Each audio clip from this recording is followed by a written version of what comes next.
May 29 was the original date for the celebration of Democracy Day in Nigeria, which was used to mark the day the military handed over power to an elected civilian government in 1999.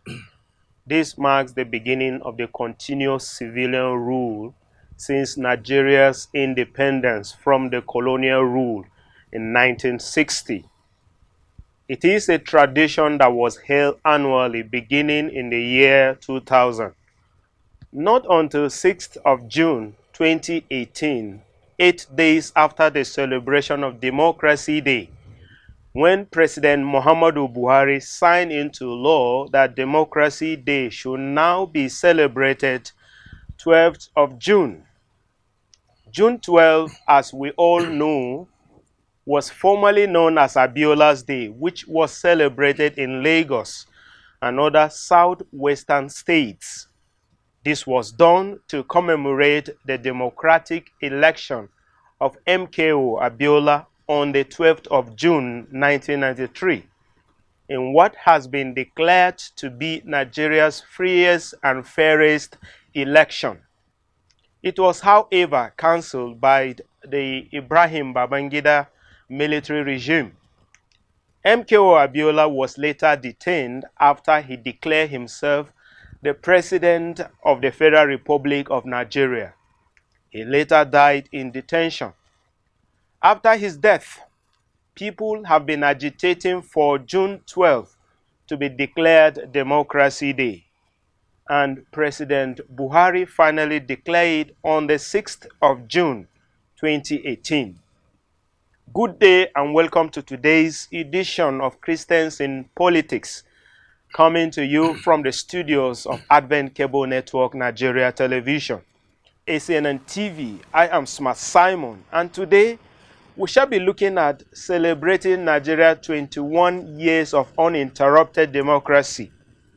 And I have with me in the studio to discuss this topic the Venerable Joseph O. Nweye JP. He is the Director, Civic and Political Affairs, Church of Nigeria Anglican Communion, and the Chaplain to the National Assembly. You're welcome, sir. Thank you very much. Thank you for having me again. Good to see you. Thank you. All right. Sir, what can you say on the topic before us? Celebrating Nigeria 21 years of uninterrupted democracy is a good thing, though it raises so many questions. Okay. It raises so many questions. But before we begin to look into the questions, I think we really need to congratulate ourselves. Because people have said, and I share the idea that the worst form of democracy is still better than the best form of military government. So I share that idea, and that we have been able to sustain our democracy for the past 21 years. At least it's a step in a good direction. Yes, we can say we are trying. We can do better. We have what it takes to implement democracy to its fullest and share the benefits. But you know that so many things have not also been working in not just Nigeria, in most African countries. And so that we have been able to maintain our democracy for these 21 years. The military have disciplined themselves despite provocations sometimes, despite situations which will call for maybe coup and all that. They have been able to behave professionally and restrain themselves to the barracks. I think it's something worth celebrating. All right. Thank you very much, sir. Now that Nigeria has experienced 21 years straight of uninterrupted democracy, what can you say are the achievements so far? And that is the area where I said there are so many questions that this celebration raises on its own. Okay. That is, have we achieved something? Mm. Are we practicing true democracy? Mm-hmm. How well have we practiced the democracy? Mm-hmm. If we are not practicing it well, where is what is the real problem? What is the Yes. issue? What are the challenges? So we'll be looking at all these things as time permits us. But that we have been able to even sustain the democracy at all for this stretch of 21 years uninterrupted, I think that is an achievement. It's an achievement. We are moving gradually, but not with speed the way I expected. And another big challenge is this. If I was to speak Mm. on this issue before 2015, Mm. I would have spoken differently. Okay. But because you could visibly see tangible steps taken, uh, democratic steps taken, that we can point to say, I think we are going in the right direction. As an election observer for some years now, I can tell you before 2015, there were so many democratic steps taken to liberalize election matters, to make election free and fair, to make whoever emerges to be as the candidate at the end of each election to really be the popular candidate that the people want. And so many things. So many things were done in INEC. At least I'm an election observer. I have the privilege information, Mm. and we always have meeting with INEC and interrogate what they are doing. Yeah. So I could say before that 2015, a lot really was achieved. That is the reason why it was possible for an incumbent president to be removed from office Mm-hmm.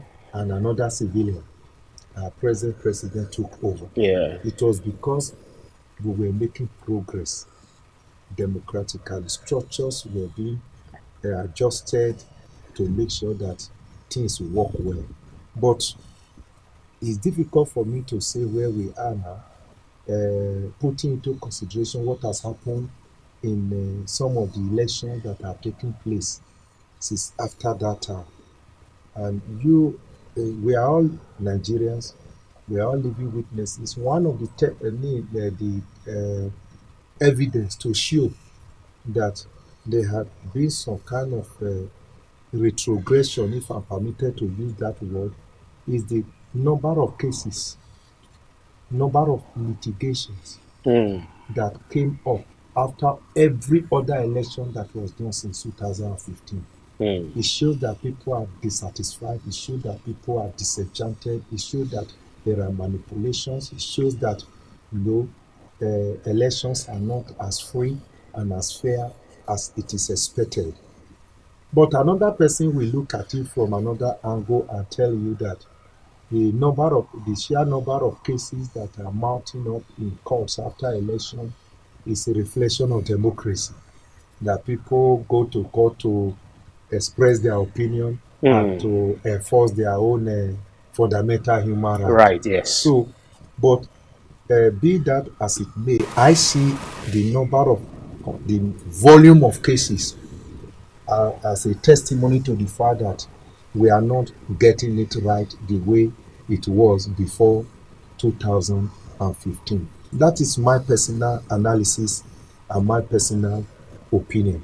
Then, as for other things, yes, to a large extent, we are not in a dictatorship type of government, and to a large extent, at least we can still gather here and discuss national issue.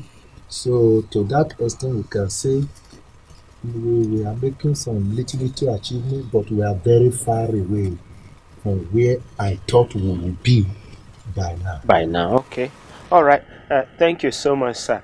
Uh, what will you think are the dividends? Are there anything we can mention, pinpoint, to say these are the dividends of democracy since over these 21 years Well, as compared to military rule? yes, that's why I said it's unfortunate that certain things are happening that now that were not happening before 2015. If, again, I repeat, if I was to grant this interview before 2015, I can visibly tell you, oh, there's a freedom of speech now in Nigeria. Yeah. Because before 2015, any Nigerian can talk on any issue, express his opinion, whether correct or not correct. The former president even Yes, said he was the most abused the most abused president president in the in the world. world. So, and nothing happened. That did not remove him from office as Of president course. and all that. So that was a great feat. All media persons were writing by the day, expressing their opinion.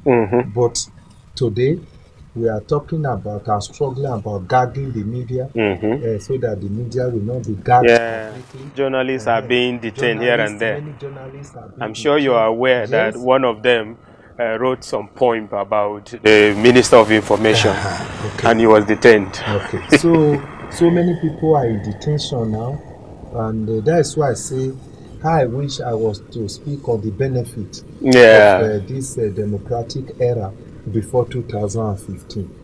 Well, we can still go back to where the right path and move forward. And like as I've said, the only major benefit I can say today is that at least those in power were elected. And whether somebody talk about whether the election was free or fair, at least there was election. At least the people there today did not come to power by force or through the use of gun or any other means. So that Use of gun in quote. quote. Remember there are pockets of violence Okay. here Now and there. you see that. I said the that. recent one, Kogi. Yes, I said that with some due sense. Okay. As a trained election observer. Okay. CONAC, which I am the coordinator, made a report on that election that there were pockets of violence here and there. We cited Kogi, we cited some places in River State and some other places, but in Lagos also. But we Yes. said they were isolated, and they were spots which by security mapping we already knew something like that was going to happen in such area. And there's a language we use in reaching conclusion when we are writing report as election observer. You asked whether what has happened is significant enough to mar the entire process. So, as far as CONAC as an organization was concerned, there was violence in all these specific areas which ought not to be. Some people died, but when you compare it to the entire process throughout the whole country, you discover that it was not significant enough to throw away the whole election. That's why I said the present government did not come to power by the use of a gun. Yeah. But that is not to say that certain waters did not pass under the bridge. That's So right. we are making progress little by little, but there are some setbacks. Okay. Yes, there are some setbacks, and I believe the present government can look inward and begin to think of how to improve the next election, starting from Edo and Ondo that are around the corner. All right, thank you so much. So you've spoken extensively on the issue of election. Now, other tenets of democracy will be separation of power. That is where the three arms, the executive, legislature, and judiciary, are all functioning independent of each other. Yes. Can we say in Nigeria today that there is separation of power in these three arms Yeah. of government? Here we come again. See, you can see that when I keep saying that if I was to speak before 2015, I would speak differently. Before 2015, there was this, you could see some element of independence, and it was growing by the day. But from 2015 till now, I can't say so. It's not a story for any Nigerian or something strange at all. Everyone witnessed what happened to the leadership of the National Assembly throughout the first tenure of this government. Mm. They never allowed them to settle down one day. It was influence upon influence, court case upon court case, diversion upon diversion. It was a visible war that was every Nigeria was watching almost on a daily basis, Mm. and that did not suggest that we have. I mean, we were there was independence of any sort. All of us witnessed the way the head of the judiciary, the chief judge of the federation, Yeah. was dramatically, I use the word dramatically, removed from office overnight. And that did not suggest anything independence for any person to count on. So, and even the present leadership of the House of Representatives and House, I mean the Senate, that is National Assembly, Mm. the way they emerge, I mean, is not something to be desired. The kind of synergy between them and the executive arm, and the kind of maneuvers and the way they emerge, and the body language that Nigerians have been seeing since the inception of the new administration of the National Assembly does not suggest that there is independence. Of recent, you saw how Nigerians cried out about the way uh, some bills were being passed, about the way some requests from the executive were just being passed without scrutiny, Mm. proper scrutiny, and interrogation.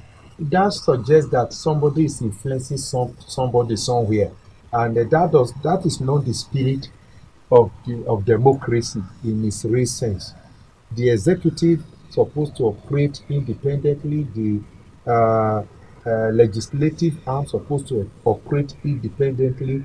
That is why they are able to check the excesses of the executive arm. The judiciary are able to operate independently. But if you see the way the judiciary have been harassed, how people were being attacked in their home or houses of judges, were being burgled and incriminated in removal of the chief judge of the federation, who is supposed to be a head of a different arm of government. Yeah. And even some of the drama that took place in courtroom, how police who are part of the executive arm invaded the courtroom to, you remember the Shogori saga, in the how the police invaded the court to take that man out of the cover. All this did not give credence to the fact that there is independence between these arms of government. That is just the situation we Okay. find ourselves today. All right. Thank you so much. But if you will recall, on the 22nd of May, the president signed into law and executive order 10, granting financial autonomy to state legislature and judiciary. which I think was a very good, That was a good step, a good good step. direction. But I think that should not stop at the state level alone. We should see it at the federal level. And by the way, it should have started from the federal level because in the kind of democracy we are practicing, anything that we do, as a good example given at the federal level, automatically will be copied But, by the people at the down part of the ladder. That notwithstanding, like what we say, we are not here to really do any destructive criticism. We are here to do constructive criticism so that our nation can move forward, so that even the government in power can leave a good legacy behind. Every one of us will be very happy if after the next remaining 3 years for our dear president, he can look back later and say, oh, during my time, these were the achievements, this without stressing himself, these were the achievements. Every Nigeria can point figure to say this was the progress we made. So that is why we are here talking. So I think the one he has done for the state legislature and all that is very, very good. It's a good step. It should be replicated at the center too. I think the center is already enjoying financial autonomy, but Okay. it's just that in other practices, Yeah, in other practices, they are you not know that, yeah, autonomous. you know that A a kind man of. that is not free knows that he's not free yet. Knows that he's not free All yet. right, thank you so much. With that, what type of democracy are we practicing in Nigeria compared to other nations that practice same democracy with us? Okay. And what can we say are the effects of practicing democracy? Now, well, we borrowed our democracy from the United States of America, and if we follow the true meaning of democracy, which is the government of the people, for the people, and for the good of the people, it shows that government, the people in power, the people in government are representative of the people because they are elected by the people. They supposed to be accountable to the people. And so the people have the right to retain them in office and also to remove them in office if they are not doing well. And that is how the normal democracy ought to run. And in most developed democracy, federalism is more or less a part and parcel of it. Federalism talking about having federating unit and Yeah, a center that is not too weak and not too strong, which exactly. acts more or less like a coordinating force for the Yeah. federating unit. But that is how it is done in the United States of Exactly. America. But sometimes we copy and we copy things wrongly, or we copy and deliberately decide to leave some part of Yeah, we what we are copy it copying. halfway. We copy halfway and make nonsense of everything. In Nigeria today, can we say we are really practicing true federalism? No. There's a serious measure of influence of government at the center over the so-called states, the federating units. So there's a tight control. And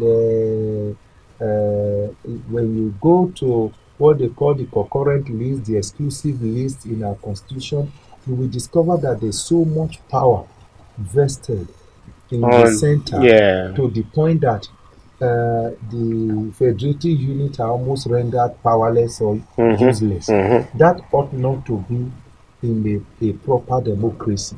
And you discover that in Nigeria today, uh, almost everything that is happening in the state, whether you call it election, whatever appointment, whatever, is being determined from the center.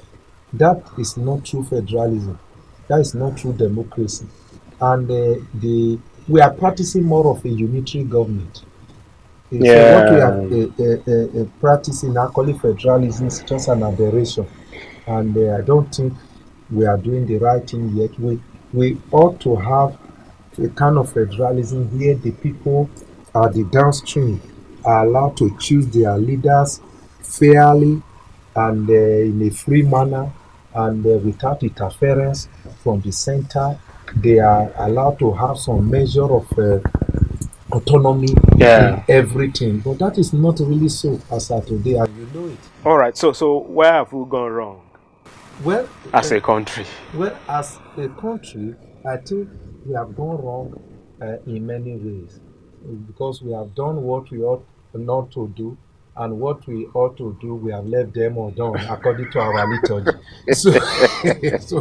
So, so many things have gone wrong with our nation, with our democracy, and all that. And for me, it's as a result of so many factors.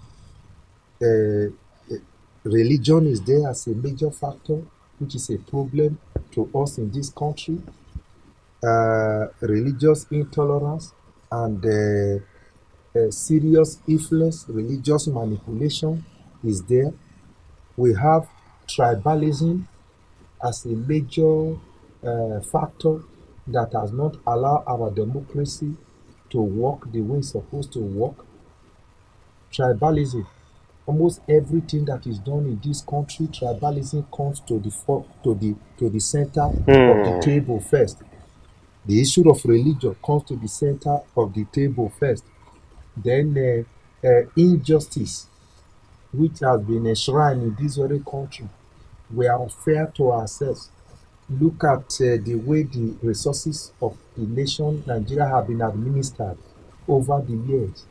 You see, some people are seen as second-class citizens even till today in our country, while some people are seen more or less like masters that are untouchable, that must be served, that must lead, and all that. These are the banes of democracy because all these things comes to play.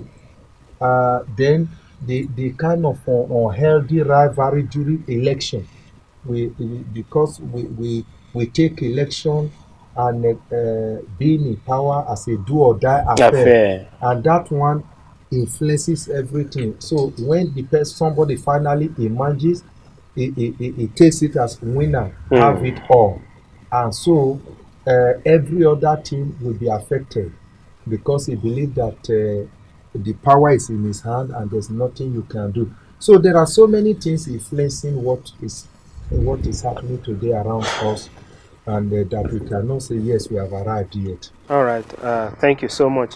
So we'll go on a short break, and when we come back, we will look at the steps to be taken in order to correct the wrongs that we are already looking at. Please don't go anywhere.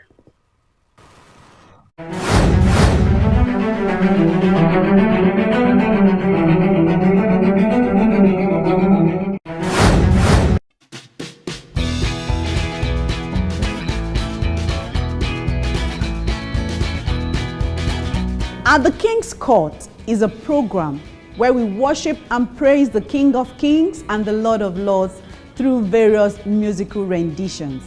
So join me, Eukaria Ozovehe, at the King's Court every Tuesday by 6 p.m. on this station, and it promises to be exciting and rewarding.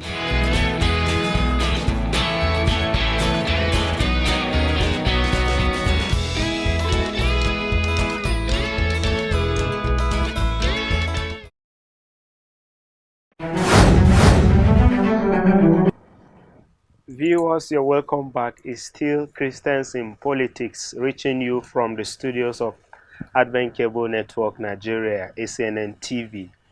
And I still have in the studio the Venerable Joseph Unuaya, and we've been looking at celebrating Nigeria's 21 years of uninterrupted democracy. And before we went on that short break, we were looking at some certain things that is wrong with our democracy, which he mentioned so many. Now we want to look at the steps we need to take in order to correct the wrong things that we've been practicing. Now, Venerable Sir, can you help us and tell us, how can this wrong be corrected? Because you mentioned so many of them. Yeah. Now, one of the things is that I've not seen the real political will to make things work, to make democracy work. So if we want democracy to work, then there must be that political will on the part of our leaders. Until that is done, nothing is going to work. So we need leaders with political will, ready to make things work. And I don't see why things cannot work in Nigeria. I don't see why democracy cannot work perfectly in Nigeria.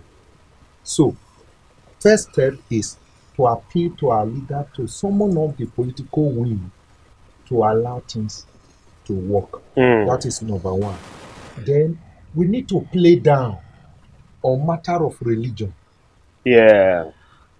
That is one of the biggest problem haunting us, haunting our democracy in Nigeria today. It makes no sense of everything when one religion wants to dominate every other religion in a country that is multi-religious in nature. Then things will not work the way it's supposed to work.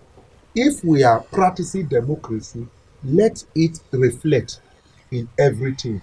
For instance, the issue of federal character. Federal character is suggesting that because we are practicing democracy, let every part of the country be properly represented so that no part, no facet of this country, no geopolitical zone will feel relegated to the background. Yeah. But is that what we are practicing? Not in at terms all. of appointments? It's lopsided. It's lopsided. You have a situation where a particular religion is dominating every other person. Almost all the known offices are being headed by people from one religion, and not only just from one religion. Now, since 2015, majority are from one particular tribe in that very religion. And that is not healthy for a country like this, and we can't continue like that. We can't continue like that. Nigeria have close to about almost 500 ethnic groups and tribes in this country. And so the life and the destiny of this country cannot be put in the hand of one tribe. That is not democratic in nature. That does not show that what we are doing is practicing of a true democracy. Then the one that is very important that we must work on is to make our institution work. Exactly. Our institutions are not working. Instead, what I'm seeing in this country is that we have made people institutions. So it is people that determines what will happen in the system. Whereas in advanced democracies in other countries, the institution runs and controls individuals and determines the outcome. The institution will make you do what is expected of you. Will make you only fall in or fall out. That is it. But here, institution, human beings have turned themselves into institution, and it's how you want things to go. That is how it goes. It's not so. For instance, look at the deployment of the military to control the uproar, the protests about the killing of Mr. Floyd. George Floyd. Yeah. So, do you know that when Mr. President Donald Trump thought of deploying the military, the National Guard, to the streets of Washington, most of the institutions, including the military institution, all of them were kicking against it. That it is unconstitutional, it is not normal, it is unconventional to bring out the National Guard and the military to come and be attacking ordinary citizens. So that is where institution works. But in Nigeria, institutions have not been working. It's people that determines how the institution will work, and what they want is what prevails. Yeah. So For military can just go and dance. Yeah, for Operation Python dance. So you can have a python dance, lion dance, and crocodile dance, Scorpion dance, and swallow everything, and there's nothing that will happen. So that is not how it is in advanced democracy. If we want democracy to work and give us the desired dividend, which will show, reflect by way of progress in every sector of the country, then we must allow institutions to work. We must strengthen institutions and not strengthen individuals. In other civilized countries of the world, you don't really need to see any person to make things work. You don't need to know a policeman for you to have justice. You don't need to know a judge for justice to be served. You don't need to pay any person, give money to any person to make sure the right thing is done. The institutions are working. The institutions are checking every person. So that is what is not working here. Whenever I watch let me call it the National Assembly in South Africa, I'm always impressed. Exactly. Yeah, you may think it's too rowdy.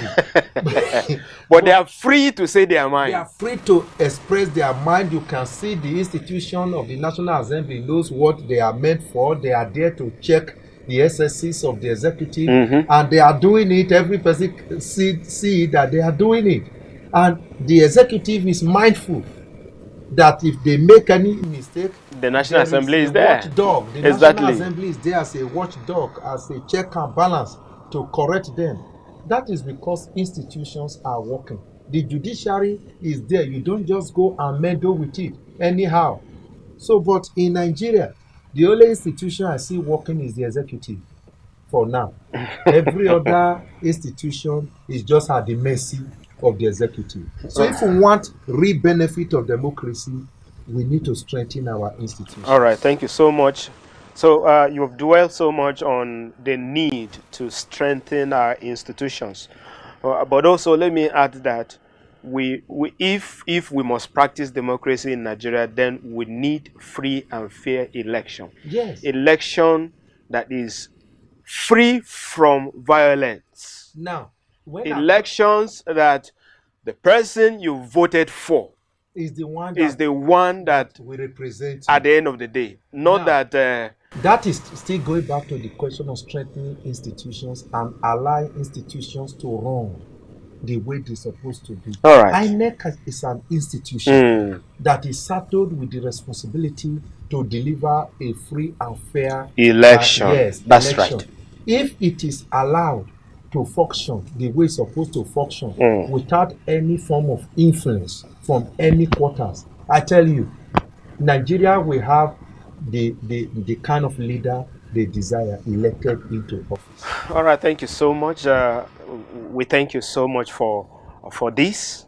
But sir, what have we benefited from democratic system of government in this country? That is what I will put back to you.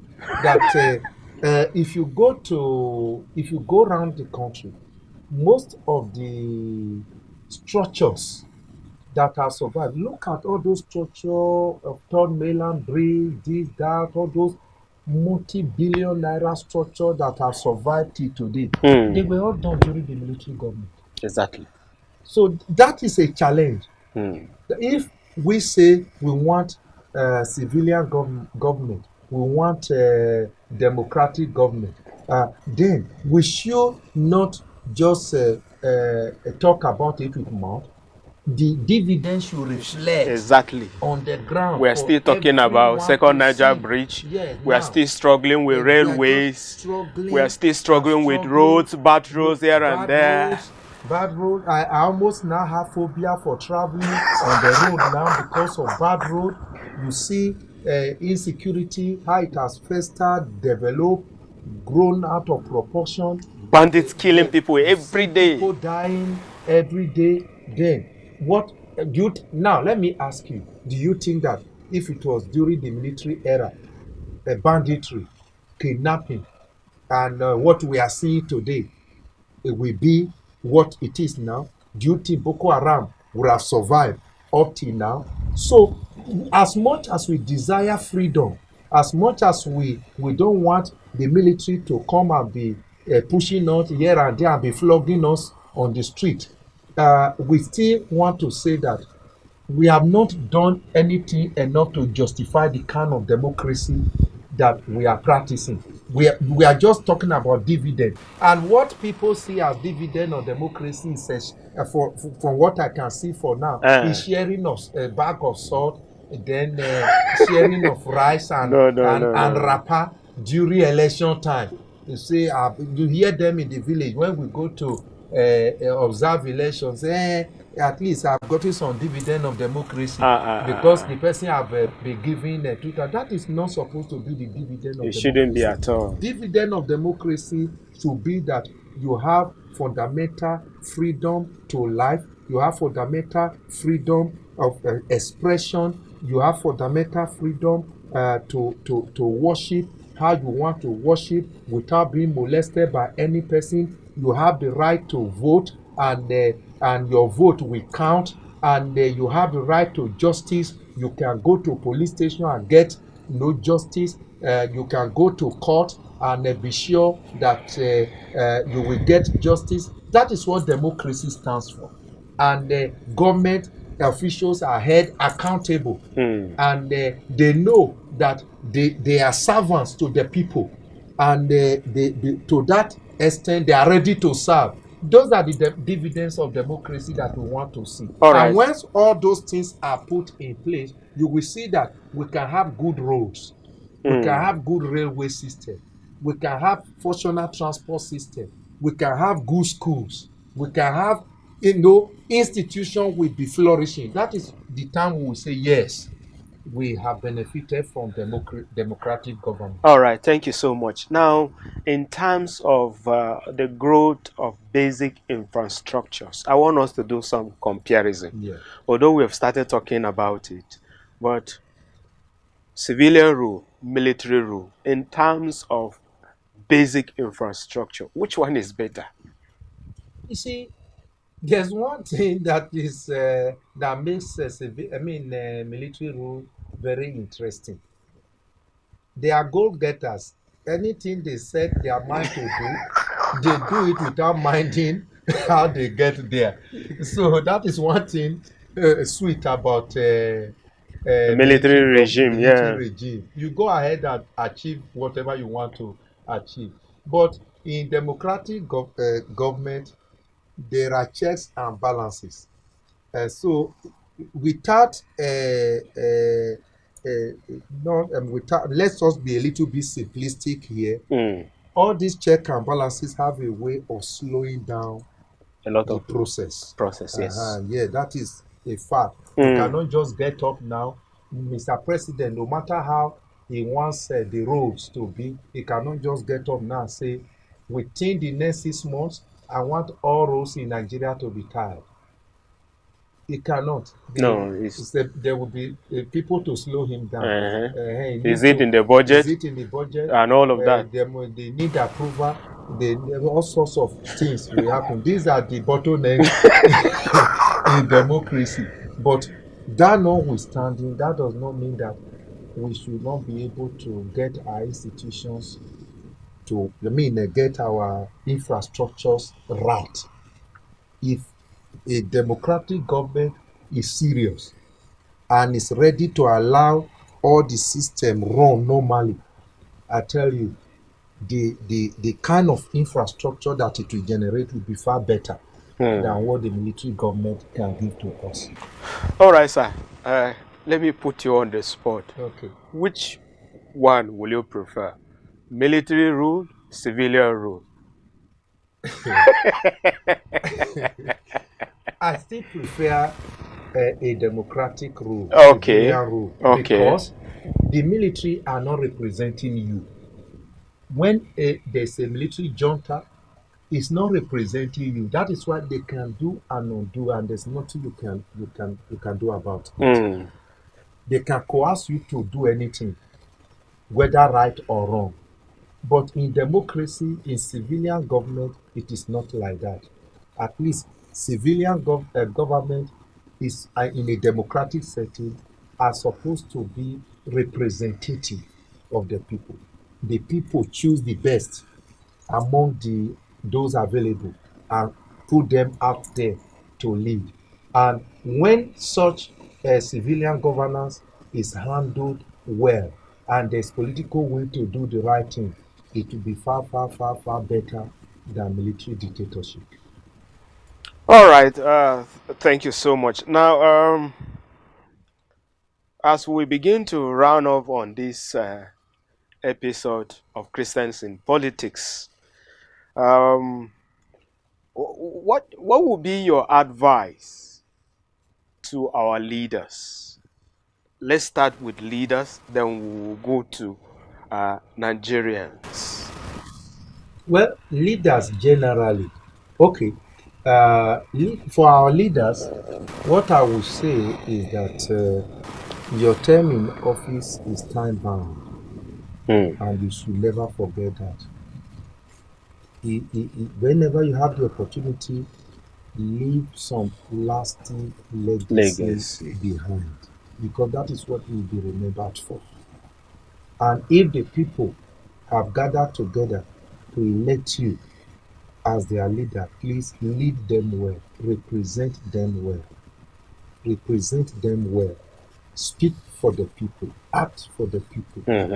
And once you do that, God will be happy with you, the people will be happy with you. So there's much to do for us, for this nation, Nigeria. There are so many things that are not working that need to work. They just have to work. And I believe that the present leaders today will not want to leave a country as unsecured as it is now for the next generation. I don't think this is what we want to leave behind for our children. I don't think it will be a good service for our present leader to leave this kidnapping, death upon death, this religious crisis, and all the things that are in this poor infrastructure, to leave this thing for our children. I don't think it will be a good record. We can correct these things. And for the masses, we must be ready to take our destinies in our hands. By that, I mean hold leaders accountable.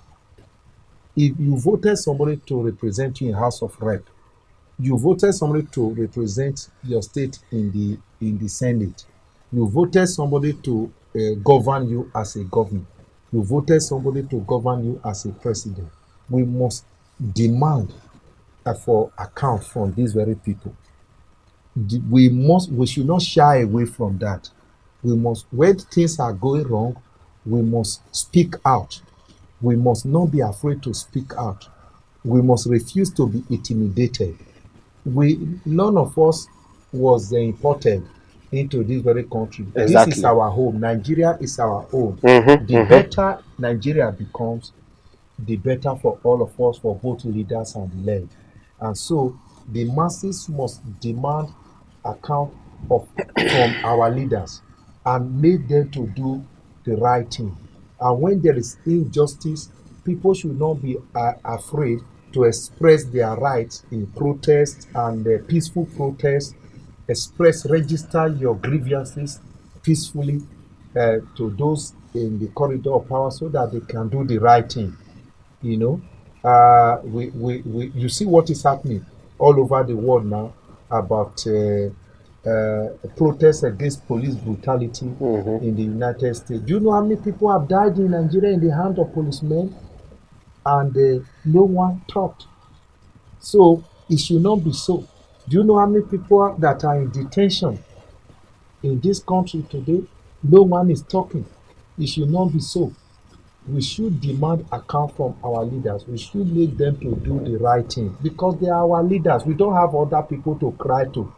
They are the one we have given the destiny of this nation, put the destiny into their hand. So we must be able to pressurize them to do the right thing. If there's no people talking, if there are no people talking, there are no people pressurizing people in authority, they will relax and think that they are doing well, even when they are not doing well. So that is where the activeness of the masses helps democracy to grow. All right, thank you so much, sir. Now, you cited an example of the protest that is ongoing because of the killing of George Floyd in the United States. And this protest is not only in the United States now, it has spread across all over the world, all the continents. Because one person was killed, and because there were other pockets of police brutality like that, they are saying no to that kind of brutality.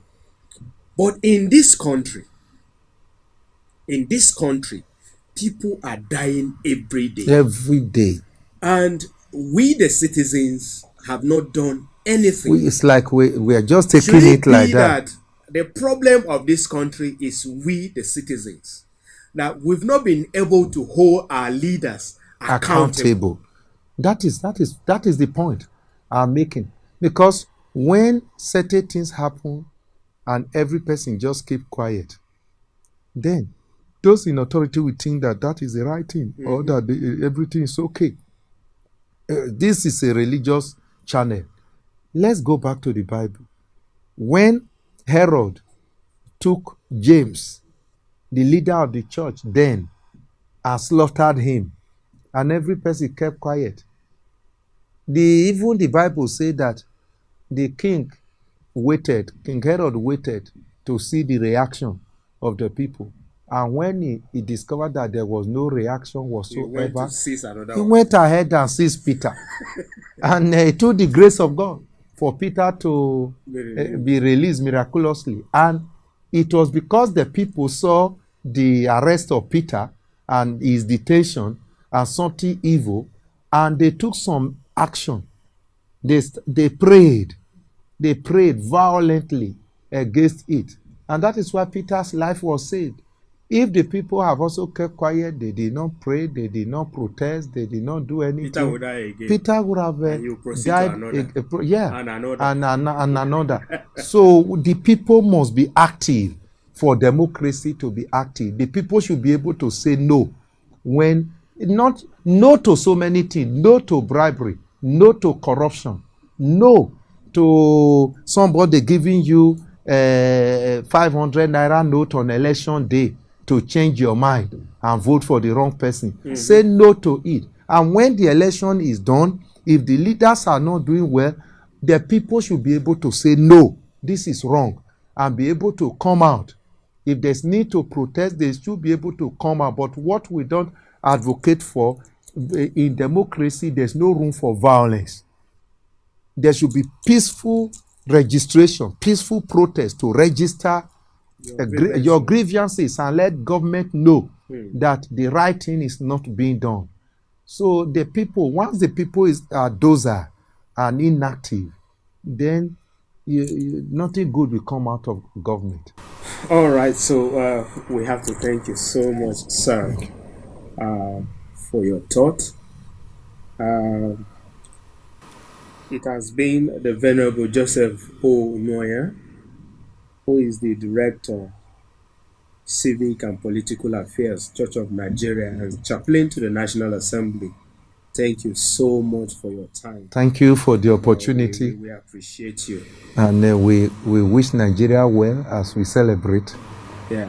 Viewers, this is where we wrap up our show for today. Until we'll come your way again, same time, same station next week. Please remember that politics is unavoidable and necessary. I remain Smart Simon.